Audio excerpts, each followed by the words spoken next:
Temperatures rise along with our fire risk. Tonight, meet the woman whose job it is to stand between a wildfire and the water supply for 1 million people. Plus, we verify whether Oregon Republicans skipping work to avoid a major vote are still getting paid. And the Blazers are one win away from the Western Conference Finals. There's one of those. As the teams prep for a Mother's Day showdown, the Denver radio host in hot water over this comment. Kick him in the shin. Tonight on KGW News at 6.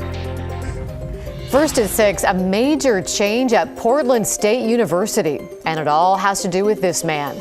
University President Dr. Amat Qureshi suddenly announced his resignation late this afternoon. Thank you for being with us tonight. I'm Laurel Porter. And I'm Dan Haggerty. Dr. Qureshi has only been president since 2017. KGW's Catherine Cook live for us downtown with more right now. And Catherine, the university just had a news conference about all this. What was said? Well, guys, Dr. Qureshi's resignation won't take place until December 14th, but effective immediately, he's been placed on paid administrative leave. That means he won't have any function or duty whatsoever at the university, but he'll still get paid a lot. We're talking around $880,000 spread across the next 15 months. That's very close to a year's worth of pay for him. I asked university officials why the board didn't just fire Qureshi and how they reached that settlement. They said that's confidential. However, the settlement agreement will be available to the public on Monday. Qureshi agreed to leave after 6 days of negotiating. His original contract had a severance deal in it that would pay him around $800,000 if he were fired without cause. Our news partner, the Oregonian, reports PSU's Board of Trustees had lost faith in Qureshi's ability to lead. Decision made today, you saw Dr. Qureshi's resignation letter, and again, the board feels the settlement was reasonable, and this outcome is the best is in the best interest of both the university and Dr. Qureshi. So that's what I'll say on the record for that. Stephen Percy will take over as the university's acting president. Currently, he is the dean of the school's College of Urban and Public Affairs. Laurel and Dan, back to you. Catherine Cook with the latest. Thank you. I'm going to tell you about something developing in Washington right now. One person is dead. 2 others are hurt. This is after someone opened fire near downtown Seattle. Right now, there is a manhunt underway for that shooter. This happened just after 3 o'clock in the city's Central District, which is a little east of downtown. The 2 men who were hurt are said to be right now in satisfactory condition at a Seattle hospital. Police are urging people to stay away from that crime scene as they investigate. We've been covering an interesting debate in Salem. Democrats are trying to pass a $2 billion tax on businesses to fund schools, while Republican senators have literally skipped town to prevent a vote on it. The Republicans are going to this extreme measure, as many people are describing it, because they're worried that the money that is going to be raised with this tax is just going to end up going toward Oregon's public pension system, PERS, instead. Democrats are insisting that it won't, that those dollars will only go towards schools. Investigative reporter Morgan Romero looked into who's right. We've been hearing the same back and forth from Republicans and Democrats for months as we've been following House Bill 3427. It sounds like this. That's not only the elephant in the room, that's a herd of elephants in the room. If we don't deal with PERS, all of this money, this $2 billion on a biennium, is going to be sucked off into PERS. The money that's included in the education bill is clearly earmarked to go straight to the classroom. None of it will go to PERS, and they know it. That's confusing. It leaves all of us wondering, do Republicans have a point? Could this new business tax revenue, in fact, go to the state's nearly $27 billion PERS debt and not schools? Well, I set out to answer that question, and as I found out, the answer is in black and white. Directly, no, the money's not going to go to PERS. But of course, if PERS costs rise at some point in the future, that means less resources overall available. That was Tim Dewey. He's an economics professor at the University of Oregon, and everyone says he's the go-to guy on this subject. In reading this 45-page bill, it's clear that the new business tax revenue must go to education and not to PERS. But a challenge that schools all across Oregon face is unfunded PERS liability, and they have to pay it somehow.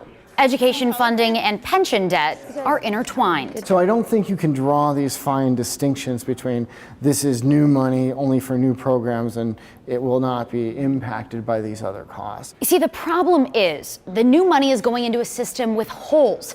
While this new money will go to education, existing funds would go to PERS liabilities and other costs. Dewey puts it perfectly. Those pension goes up, all their employee costs go up. So, they have to have the revenues to cover that. So you can't, I think, separate out that. So that's why I think it's just much better to say it's a bathtub of resources. You're putting in one end, PERS drains it out on the other end. You want to both put it in on one end and stem it. It's a handy metaphor, school funding as a bathtub, or as KGW political analyst Len Bergstein puts it, a holy bucket. If people are expecting the money to go to the classroom, but in fact it dribbles out because of a PERS system that's imperfect and it doesn't get to the classroom, then the public's going to be really angry. That leads us to PERS reform. And back to the GOP's call for fixing it before funneling money into schools. So everybody agrees that there's got to be some fix to PERS, enough so this $2 billion can really help the education system. But Dewey and Bergstein say you can't not fund education just because you have to fund PERS. You're cutting off your nose to spite your face. Because if you don't, cuts will keep coming. Just because we provided more funding doesn't mean that we can ignore the PERS issue. Right? But just because we have the PERS issue doesn't mean we shouldn't be providing more funding. Hence why Governor Kate Brown proposed a plan last month to shield schools from rate hikes. Friday, Senate Democrats introduced a different plan tackling the public pension debt. It would lower costs for all public employers, including schools. A percentage of employees' contribution to their 401k type retirement plan would go toward their pension. It's a plan Dewey says would help plug the drain.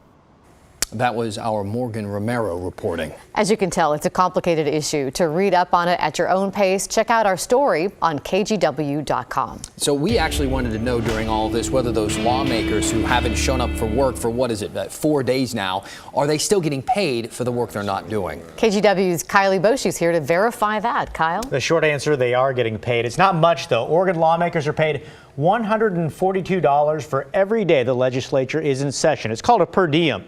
And Republican state senators are getting that money even though they are refusing to show up to work.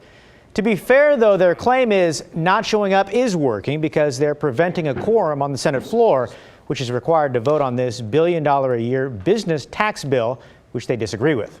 There are 12 Republicans in the state Senate. 11 of them have been away from the Capitol for 4 days now. So that means taxpayers are now footing the bill of $6,248 for elected officials who aren't showing up for work at the Capitol. Critics say they'll be watching closely to see if any of these senators file mileage expenses for travel costs when they do come back to work. Today, Democrats introduced a bill calling for PERS reform, which is what the Republicans wanted. Whether that gets Republican senators back to Salem remains to be seen. All right, Kylie Boschy with the update for us. Thank you so much. If you would like something to be verified, it's very simple. Just reach out to us. You can email us at verify@kgw.com. And that brings us to today's KGW viewer voice question. Do you think the senators who are not showing up to work to prevent a vote should still be getting paid that per diem? Yes or no? Let us know at kgw.com/vote or on the KGW mobile app. Just tap the viewer voice tile. We'll check back on the voting later in this newscast. In the meantime, we want to show you some breaking news right now that will impact you if you're trying to get to the Oregon Zoo. Police have just blocked off both the east and westbound exit ramps to the zoo from Highway 26. This is a live look right now from ODOT cameras. So far, ODOT really isn't saying much about this. They're only telling us that the closure is due to police activity. We can also tell you that the MAX trains were stopped at the zoo because of this activity as well. They are now moving again, but you can expect some delays on both the blue and red lines for about another hour or so. We have a crew headed to that area right now to try and get some more information. As soon as we learn more, we'll be sure to update you. Let's take you outside now on this hot Friday afternoon. Summer still more than a month away, but it sure feels like it out there today. And when it gets hot, when it gets this warm, we tend to think about fires. So does the Portland Water Bureau, and they have good reason to. That's because all of our water comes from a forested area on the way to Mount Hood called Bull Run. KGW's Pat Doris talked with the woman in charge of protecting it all. Pat, what an important and big job. It absolutely is. Despite our hot weather, it's still moist up on the Bull Run watershed, so that's good news. But this is the time to think about what could go wrong, and Leanne Davis is doing just that for the city.